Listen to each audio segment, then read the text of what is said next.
I just listened to Congresswoman Hoyle's press conference she did with the governor of Oregon about ICE, and I have a few responses to her statements.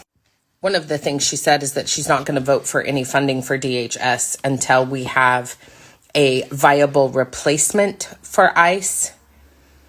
What does that mean? And also, shouldn't we be focusing on changing our immigration standards so that it is a much smoother process to become an immigrant of this country? One of the other things she said is that these actions are meant to instill fear in people. I have a newsflash for Representative Hoyle. People of color in this country have always lived in fear. This isn't new. This is something that we've been doing for generations. Another comment that she made is that we have to be held accountable and disciplined in our actions and to stay away from the federal building. I have news for you, Representative Hoyle. Victim blaming is not going to help this situation.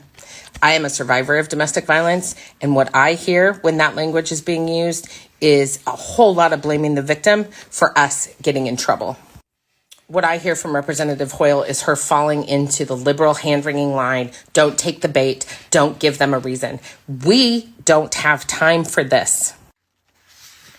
While her constituents are being abused for using their First Amendment rights, at protests that I have personally been at in Eugene, with elders, with people who are singing and praying peacefully, they are still getting pepper sprayed. They are still getting tear gassed while they're sitting there praying and being calm outside the federal building. Representative Hoyle, here's what real leaders do.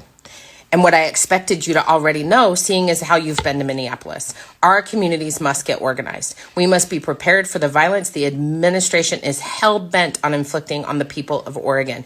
We must prepare our communities for what is to come. That is the duty of leadership. And that's why I am incorporating these trainings into my campaigning. Our communities need to be prepared and need to be able to prepare their communities. And that's why I'm stepping up to provide those kinds of trainings in our communities. Oh, and one more thing. You need to refresh yourself with the border enforcement zone. You said we are not within 100 miles of an international border. I have news for you. It's 61 miles from Eugene to Florence, and I live in Corvallis, and I'm closer to Newport than that. Don't forget the district goes all the way up and down the coast, which is an international border.